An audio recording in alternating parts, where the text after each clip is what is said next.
자본주의 사회에서 부를 쌓는 것은 무엇보다 중요합니다.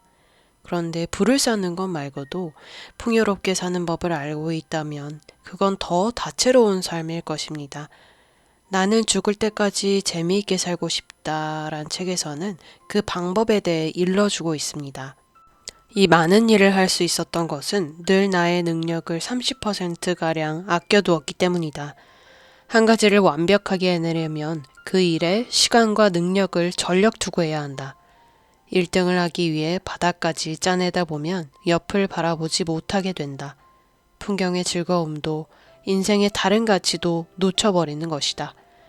그러나 애면굴면 경쟁하며 최고가 되려는 노력을 조금 덜어내 여유를 갖고 살면 많은 것을 보고 느끼고 즐길 수 있다. 분수를 안다는 것은 무엇인가? 내 형편을 알고 그에 맞게 사는 것이다. 모자라지도 않으면서 더 많이 욕심내는 것 또한 분수를 모르는 것이다. 나는 분수를 모를 뻔했다. 많이 가지기를 바라는 순간 부족해지는 이치다. 이 책에서 말하는 이야기를 듣고 있으면 내 분수를 왜 정해두라는 거지? 더 발전하고 성장하고 성공할 수 있는데 하고 생각하시는 분들이 계실 거예요. 그러나 다른 사람과 비교하는 삶을 살다가 지치신 분들은 어떤가요? 한편으로는 족쇄를 풀어주는 듯한 느낌이 들지 않나요? 노후 대비에 대해 이야기해 볼까요? 노후를 위해 우리는 저축을 하고 부동산을 사두기도 합니다. 저축을 하면서도 불안합니다. 그런데 책에서는 노후 대비에 대해 색다른 시각으로 보고 있습니다. 우리에게 필요한 것은 돈을 제대로 다루는 훈련이다. 나는 부모에게서 그런 훈련을 받지 못했다. 나의 손자들은 어리지만 돈에 대한 분명한 목적을 갖고 있다. 돈으로 뭐 할 거냐고 물으면 나름대로 계획이 있다. 그렇게 차곡차곡 주체적으로 돈을 다루는 법을 알아가면 돈에 휘둘리지 않는 삶을 살게 될 것이다.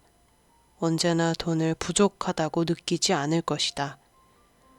노년은 돈이 가장 중요하게 느껴지는 시기다. 노동력이 줄어들면서 돈이 부족해지기 때문이다. 이 시기에 돈 때문에 눈물 안 흘리려면 젊어서부터 돈에 대한 내공을 쌓아둬야 한다. 그렇지 않으면 100억이 생겨도 행복하게 쓸 줄 모르며 돈이 없으면 불행하다 여기고 더 쉽게 절망에 빠지게 된다.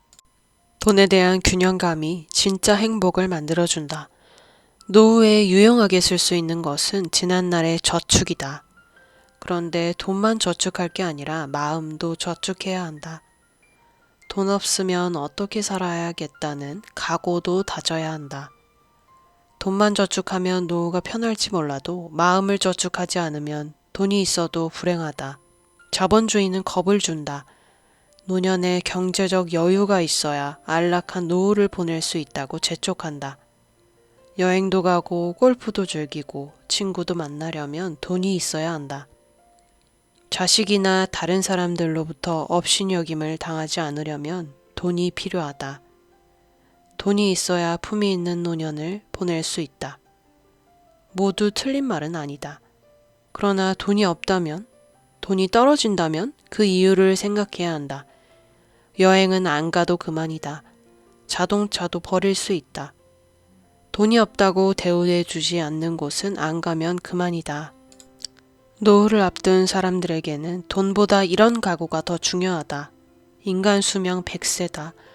준비할 것도 많지만 이런 마음가짐도 저축해두면 더 든든하지 않겠는가?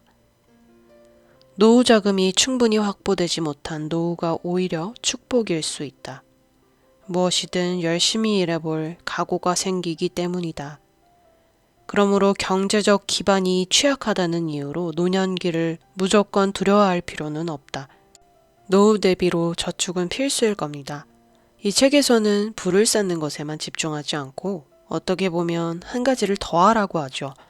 바로 저축한 돈을 어디에 쓸 것인지 명확히 해야 하며 돈이 없거나 돈이 떨어진다면 어떻게 할 것인지 이런 마음가짐도 대비를 해놓아야 한다는 것이죠. 노년에 돈이 부족해진다는 것은 언제 생각해도 불안한 일이에요. 근데 이 불안이 실제로 닥치면 어떻게 이겨나갈 것인지에 대해 사람들은 생각해보지 않는 것 같습니다. 단순히 불안하니 특정한 목표 없이 돈을 저축해 둡니다. 많으면 많을수록 좋은 게 돈이니 끝이 없습니다. 게다가 다른 사람들과 비교를 하기도 합니다.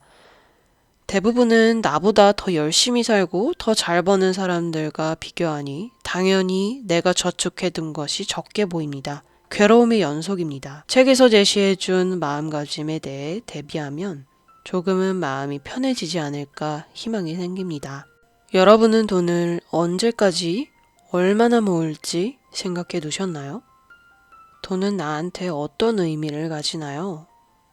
사람마다 돈의 가치는 다릅니다. 이 부분을 짚고 넘어간다면 돈의 주인이 될 수 있으리라 생각이 듭니다.